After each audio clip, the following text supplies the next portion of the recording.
yesterday Mr Chippie mentioned to me that we had failed to, I say royal we there, do the Midland M10.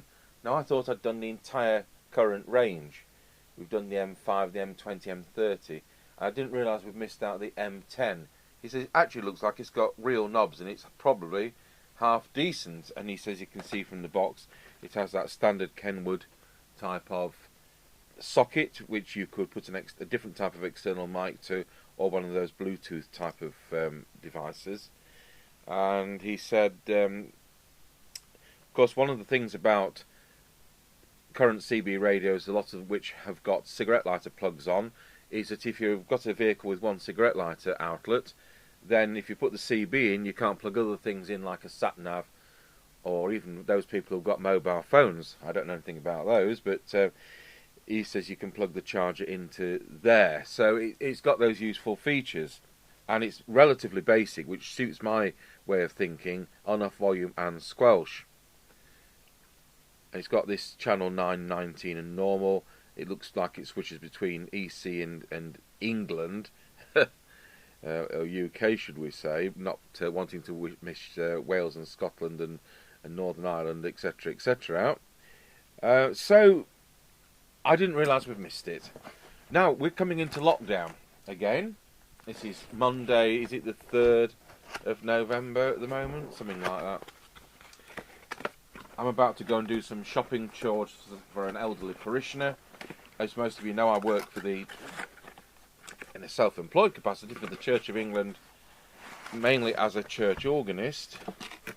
We have this two-way radio business.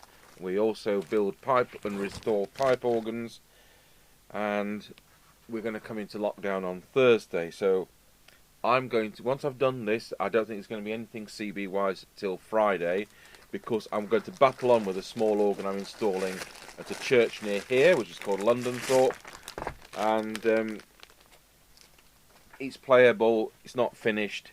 It'd be nice to get it a bit closer. So I think I'm going to battle on with doing that. But then come Friday, apart from those shopping jobs for the elderly and the mail order service work, I'm going to be stuck here again, and I think we're going to be back to videos every day. We'll be back to Walkie Talkie Wednesday, not that anybody's going to be out to test them as a field test in the dark and the pouring rain. We'll be back to Sierra Hotel 1 Tango Set Sunday, and some of those other features that we kind of had a bit of fun with over the previous lockdown. So, you're going to see a few more videos. We've still got plenty to go out.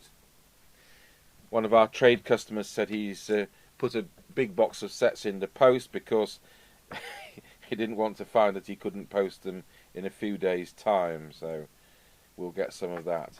Because you don't see many of the repairs here because they're all duplicates. You don't want to see 30 videos of York 861s, so we try and keep it down to sets with exceptionally unusual faults, or with sets which we haven't previously covered. So we've got a cigarette lighter plug. We'll plug it into that handy socket. We'll switch on the power supply. It's 13.7 volts. We better plug the mic in, which is a classic shape. It's a bit light. It's probably an Electret type. I think Maxcom. No, start again. I think Maxon, when they were doing the business radios we were having in the 90s and early zeros, they had a nice shaped microphone and it had a weight in it so that it felt nice. That doesn't help shipping though, does it? So we've got a 4-pin plug, traditional looking mic, and so back of the set we've got an extension speaker socket, permanently wired lead, but it is at least to a cigarette lighter, which helps some people.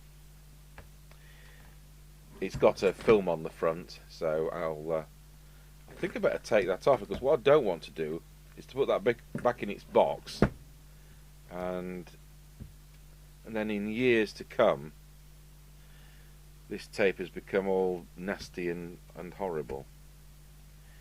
Now we did that little set, the PNI 6500, And somebody said, well, it looks like the same as the CRT Millennium, and they're probably quite right. So I looked at what our wholesalers were doing, and they don't seem to do any CRT branded products. So I've actually bought one retail off eBay, which isn't sensible when you're in business. But I thought I'll just see, because you just don't know whether it is the same. Back in the 80s, I shouldn't have to cut this off with a knife, should I? Back in the 80s, especially with those great sets, I don't mean wonderful, I mean brand great. So the Fidelity Thousands and the Comtel GT858. So once we've been doing on Sierra Hotel 1 Tango Sunday, they were all the same. There really weren't often any differences. And these days, it was illustrated when I did the PNI 9100 and the Thunderpole version of it, which was excellent. Now that that PNI one was unmerchantable, as we would say in the UK. It was so dire that it rendered it illegal. And yet, the Thunderpole one was excellent, and then the other one as well was kind of something in between. So 3 sets that, on the face of it, looked the same, were anything but the same,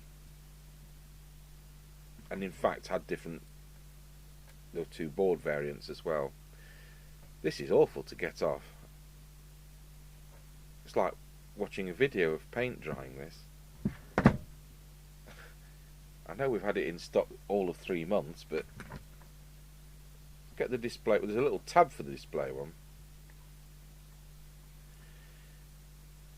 Well, that's most of it off. We've got a bit down there. Oh look, I've got that bit off.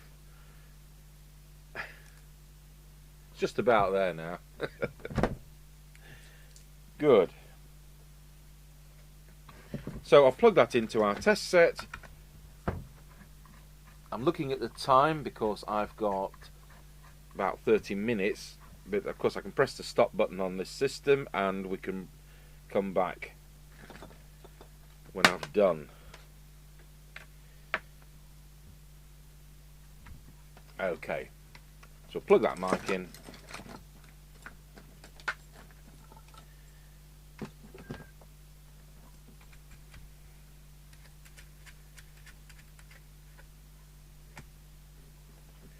And we'll switch on.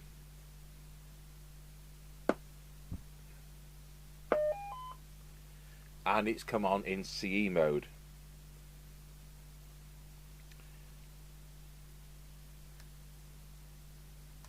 And that switch is having no effect.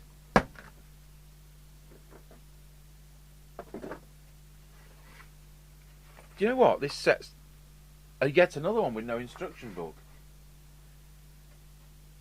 I seem to get all the sets with no instruction books. I really do. Okay, what are we going to do? How do you think we're going to do this one? We must switch it on pressing something. You're not telling me to press the audio button.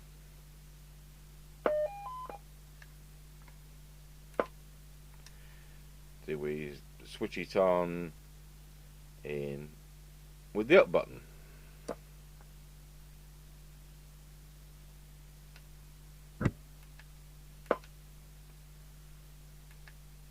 Oh, that's some kind of... I've got into some kind of menu, on or off.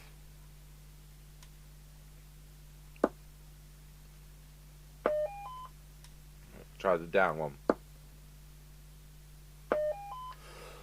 Press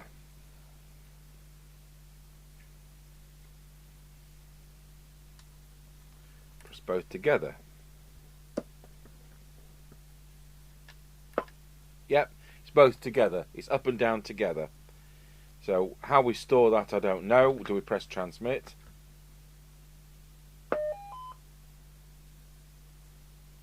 Let's see. Yes, that's it. I pressed transmit for a moment. So it's up, down, So now we'll select channel 20. So it hasn't got a channel change knob, and it doesn't have it on the mic. So your only channel change is up, down from here. I wonder if that on was key bleep. Let's just see. Do you remember when I pressed that on its own and switched it on? It said on. So let's change it to off, and I'll key the mic. So let's just see what happens now when I switch it on. Yeah, there's no beep. So that was key bleep, so I've got rid of it. And we're definitely in the UK. So probably now when I turn this switch, it'll go to EC. Let's see what it says on my frequency counter. Yeah, so we are now in EC mode, in the EC position, and we're now in UK mode, as it says on the thing. So to program it for AM, FM, you'd have to put it into a country where it's European only. It's probably EU mode. Anyway, we're not going to be testing AM. It's of no interest to me. We're not doing UK. We're only doing UK. We're setting this up on channel 20. As I've said a million times before, we can't use CPT channels here. They're virtually unusable. And I think when you've seen some of the demonstrations, and there's, you know, you're trying to do a demonstration on a CPT only radio, and we start to run into trouble at 1.5 miles, it isn't fair on the radio, because we're in such a lousy area for CPT. We get a lot of foreign interference.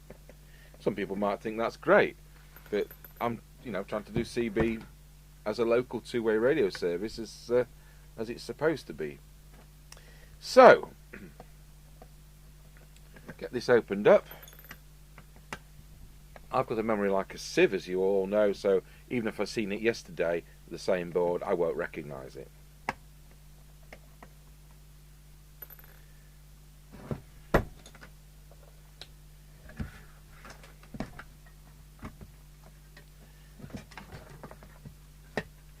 So the speaker is not a pluggable one. So again, that makes it on the cheap side, doesn't it? So I've got a fiberglass printed circuit board. Let's change the glasses.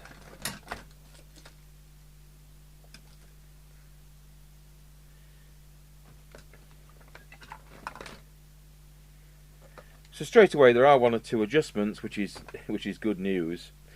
So the transmit is going to go down this path here, and there's the filtering for it, and there aren't any adjustments for that, and that's fair enough.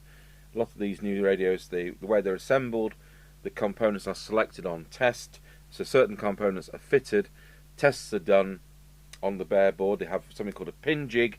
The board goes down on the pin jig, and this partially populated radio gets powered up, and the circuits are tested so far. Depending on the results of those tests, the next components are selected and inserted, and it goes on like that. And so it's always going to be perfect. So it doesn't need any adjustments, because that's the way they've designed to do it. So they only fit the next components upon the results of the ones they've fitted so far. So let's see what if we've got any clue as to what any of these adjustments are.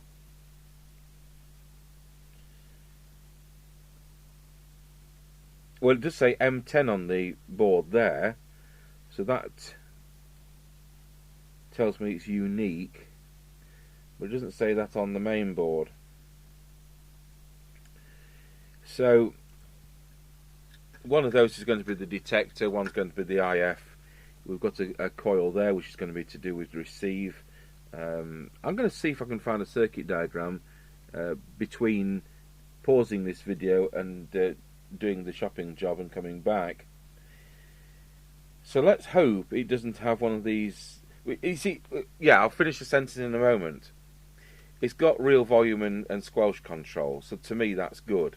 This is what Mr Chippie thought. And I've just unsoldered that speaker before I rip the wires off.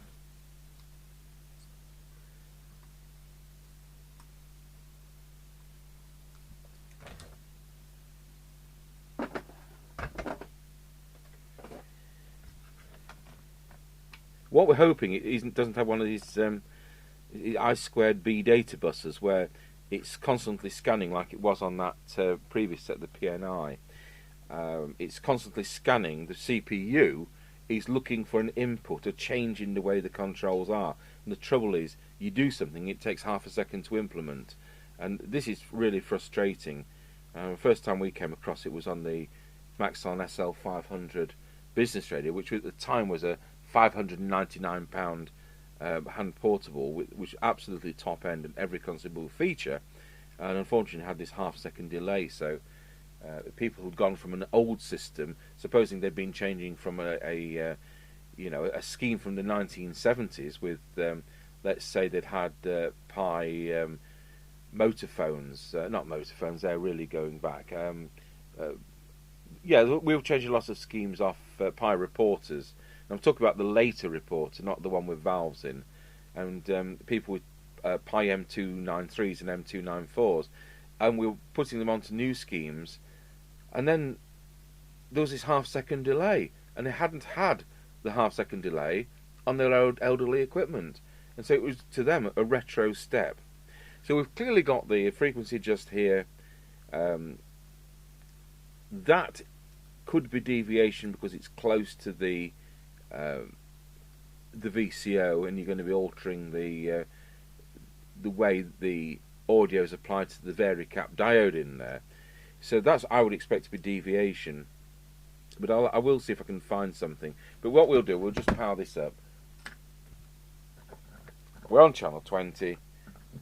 It's at one of these backwards lit LCDs, and some people like those. So we'll switch that to camera on picture in picture, and we're on the 30 watt scale, so that's 30 watts, that's 5 watts, so 4 watts is just there. So let's just key it up while I hold that there. Oh, it's doing, wait, go on the other scale, it's doing about 2.9 watts. What's different there? Nothing there. Okay, so what do we think is going to be the power control? Well, we have an audio IC there, we have power regulators here. So the chances are that the adjustment there is going to be power. So key it up, go back to 30 watt range. Whoa! I'm not going to hold it on that much, but it did 7.5 watts. So I've set that to spot on 4. So top marks on that because, yeah, I'm not sure I want it to go that far beyond, and you'd really thrashed the PA stage. But we've now got it at 4 watts. I can just pop that up a little fraction more. There we go. So, that's a really good result. My goodness, we actually got a set that that does 4 watts. I appreciate there's other regions around Russia that do more than 4 watts, and they may well be building a set that does that.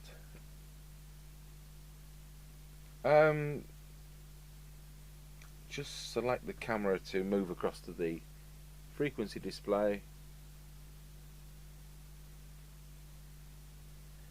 Should be 2779125 on channel 20. It's 79119. I mean, as far as I'm concerned, that's spot on.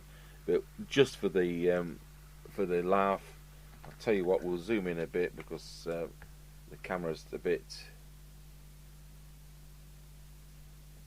If I zoomed in on the wrong camera, yeah, I have.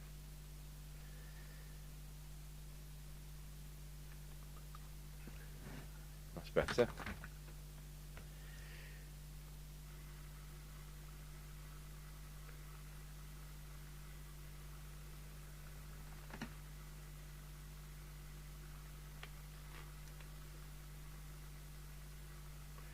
There we go.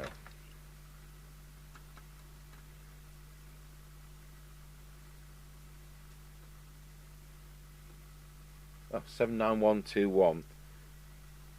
On this occasion, to turn it up, we're turning it anti-clockwise. They do vary. Never assume that up is to the right.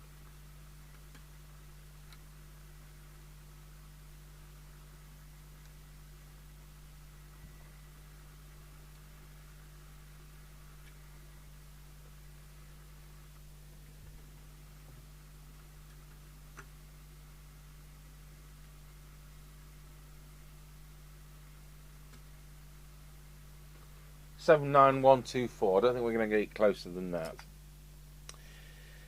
And so the other thing which I was thinking was that we said that that could well be deviation. So we'll get the little meter out.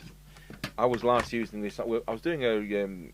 It's one of our own sets. I was checking a Yaesu 690, which is a small 2.5 watt transportable multi-mode, and I wanted to do it. We wanted to have a chat on the 6 meter band.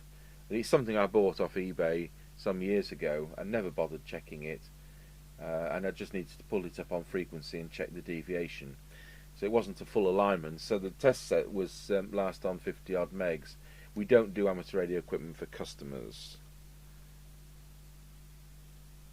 Right, here we go. So we'll set that back to 25, and that's probably about 27-ish. So we'll key up.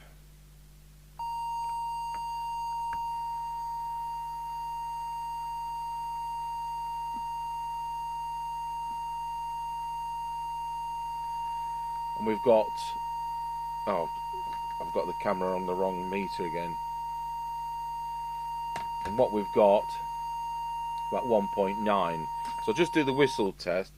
Wow, yeah, it's about 1.9. So we need to pop that up a bit. It's better than the 1.4s you get out of some sets, and certainly better than the 0.7 you get out of the Cobras. So let's see whether this is the deviation. Yes, it is. So knock that up to 2, see whether that's somewhere where we want it. Wallow. It's not quite enough.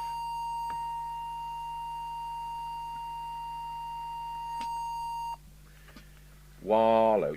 That's spot on now. That's excellent. 2.2 with an absolute peak of 2.5. So far, so good. Power and deviation. So that leaves us with a preset there. And my feeling is that's going to be Squelch. It leaves us with a preset there, and that's going to be AM modulation. I say anyone interested in AM in countries where that's the thing, you know, you'll have to look at somebody else's review. We don't do AM, not of any interest. So that says light, spelled L-I-T-E. So does that mean but light? Does that mean backlight? Does it mean something else? I don't know. Let's just turn it and see. It'll be fun. Yeah. It's a preset dimmer. So never seen that before. So that adjusts the brightness of the display. So I think that's going to be Squelch. Okay, we'll move over to receive. Oh, has it got a meter on it? No, it just says TX, which is fair enough because most of these radios which have a bar graph on, it doesn't vary at all with the power. We've done quite a lot recently where you put it into transmit, it reads 6 bars. You set the power for half a watt, it does 6 bars. You set the power for 4 watts, it does 6 bars. They're just glorified TX lights, and they're not pretending on this. They've just put a TX thing on it, which is fine. So on receive, and again I'll just have to set the test setup for 27 megs because it was on 51 megs.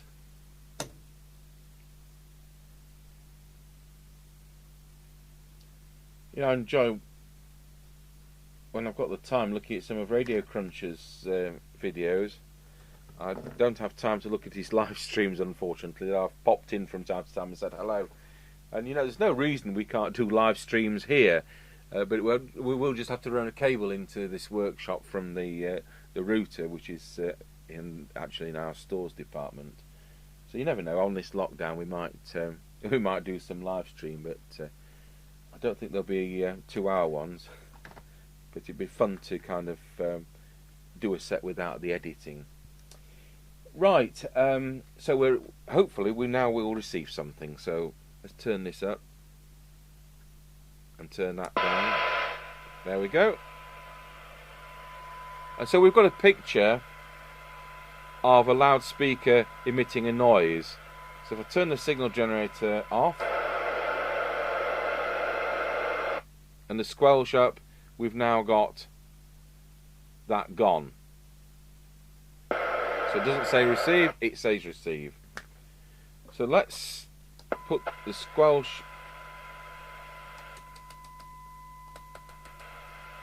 interesting.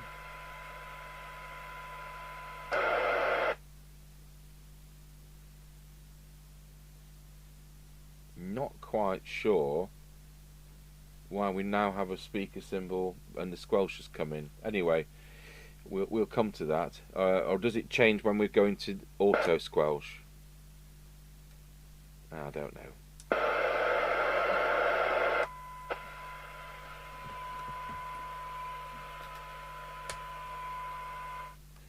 Okay, what we're going to do is I'm going to see if we can set the detector, because it looks like you can adjust it on this set.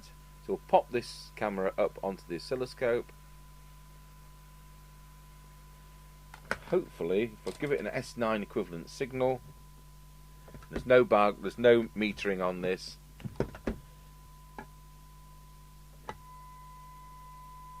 There we have it, and I predict it's going to be one of those two. Well, it can't be anything else, can it? We'll carefully adjust that one. Yeah, that's it. I'll tell you what, we've been able to gain some out of that. So the other will be an IF, and we'll do that with the cyanide meter.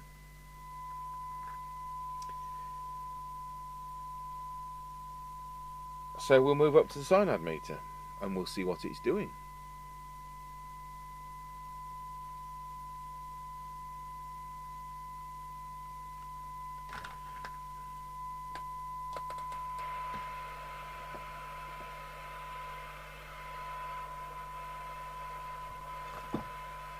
We've actually got a loose connection just there.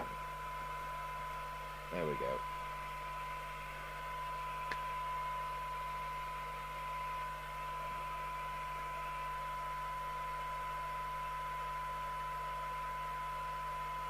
There we are. I've gained a fraction there. Just check I'm doing the right thing.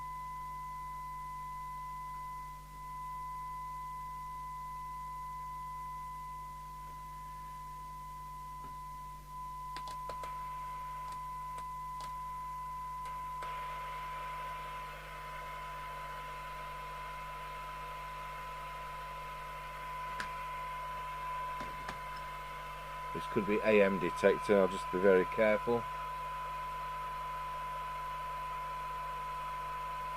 Yeah, it's not altering on there. Okay, so let's look at what we've got. 20 dB cyanide. Well, it's... You see, we're back to noisy transistors again, aren't we? It's...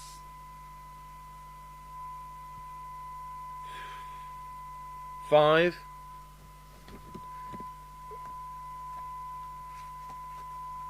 You know, this 20 dB figure can be taken with a pinch of salt, because if they've got noisy transistors in there, and I've said about the Hitachi cassette deck, which was so noisy you had to use it with Dolby, which wasn't the idea.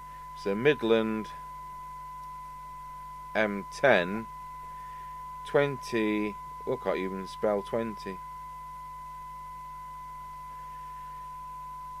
It's 5 microvolts. So this is the important one. And then sometimes manufacturers express 10 dBs if they've got a lousy receiver. So let's have a look at 12.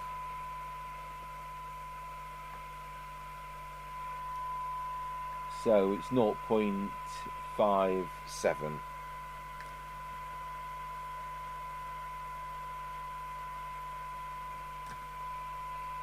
And then we'll look at 10, 0.42. But if we look back at that TTI 771, it was 0.29 for the 12 decibels, so that's a more sensitive set. In reality, you've got noise, you've got a residual background noise, so it may not make much difference, if any at all. But this is why we do the scratchy corner test on the field test, because you get to know where the radio can be heard, etc. And it's a very good test to repeat that every time. So yeah, we've seen better, but it's competent enough. Let's see how that squelch works. I'm looking at the time. I've got another 6 minutes. So we'll set the squelch to manual, and there we are with it set. So when does it come in? And I'll move the camera over to the attenuator controls.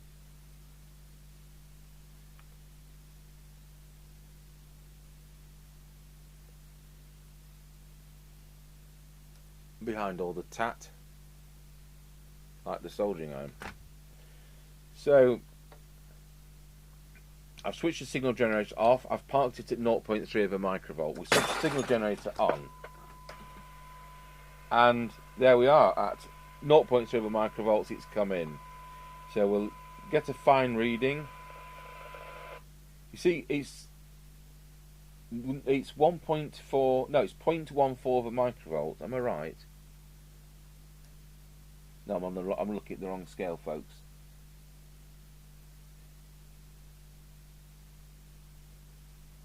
It is 0.14 of a microvolt that squelch is cutting out, and it's coming in at 0.22. So it just goes to show how well this will receive, but it's noisy on the cyanide meter. So the sensitivity is there, but with noise. So it's not a deaf set. So let's go to the squelch full setting and see where that is. I want it to be S9. So we're now set to S9 and nothing coming through. So that's plus 30 and it's coming through. So I think that control there is going to be squelch. I want to back the squelch off a bit because it's a bit harsh. And let's see whether I'm right.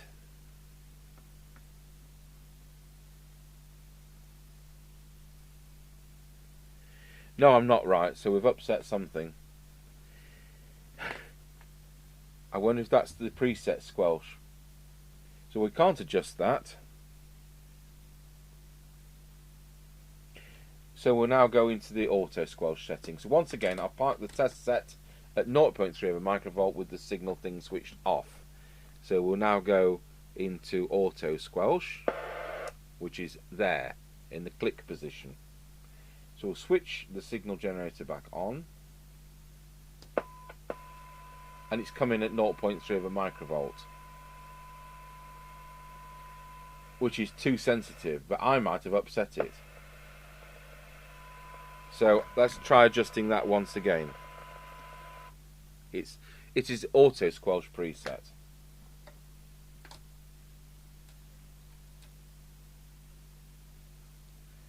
So I can set that now to something more sensible.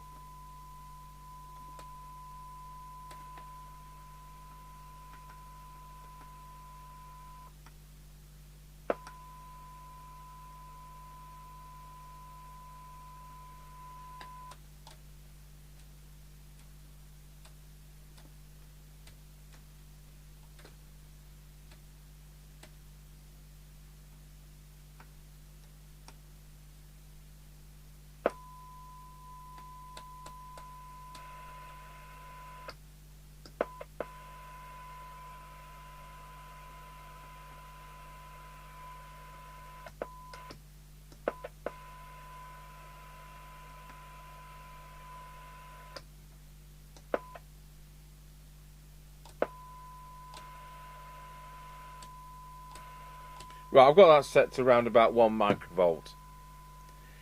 So I can't report how it came out of the factory because I messed with it, didn't I? So that is the auto squelch or preset squelch. It may not be auto at all. What does it call itself? DS? Does that supposed to mean digital squelch? Okay. Well, that's covered it, hasn't it? So we're able to get full 4 watts. We're able to get full deviation. We've got good sensitivity, though it doesn't give us a good cyanide result, but that's due to the devices in the radio being a bit noisy. It's a solid chassis with.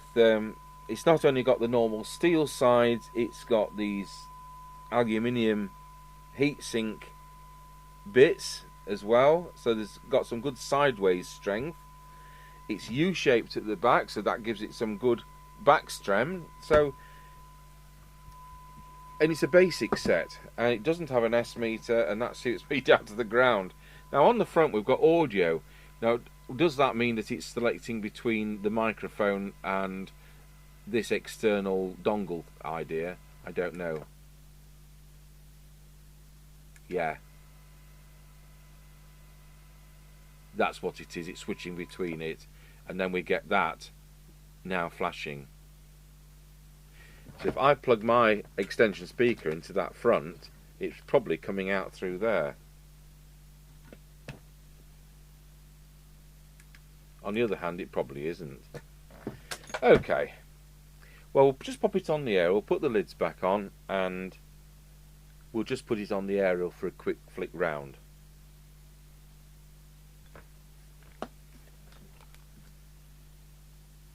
So we're now on an aerial, and let's put it on 19. It's on auto squelch. And is this the instruction book? Did I take it out and didn't notice? Or is this for another set? Oh yeah. So I did have the instruction book and I was lying to you.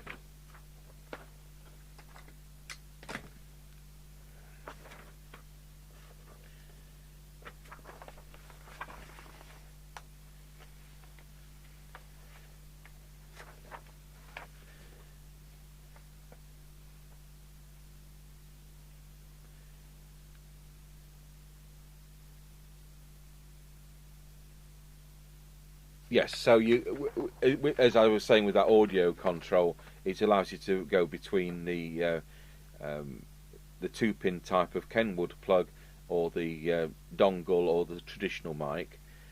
Let's see what else there is to know. It says it's digital squelch. I can't prove that. Yeah, it's up, down, together as we worked out, and you press the PTT button to confirm.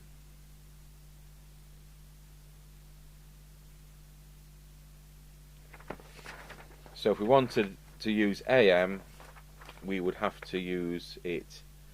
Is it EU? Well, you know, theoretically it says it's 1 watt of AM, but I don't think it is now. I would think they've updated that. Because okay, and the specification, does it tell us how many dB that receive's supposed to be? No.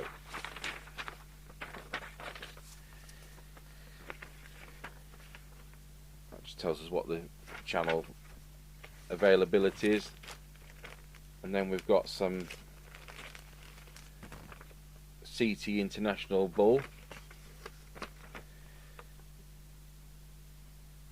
We still need to field test our. I did find it, having lost it, and I'm not buying these Bluetooth things. They're really expensive, stupidly expensive. Though we do have the PNI one, and we do want to have a play with that. Right, so we'll have a very quick flick round. I'm now on minus time, so be very quick. It's been sat there on 19, not said anything. We'll turn the squelch to off.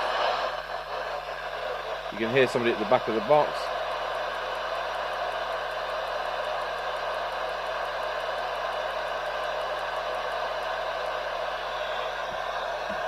"19, Roger."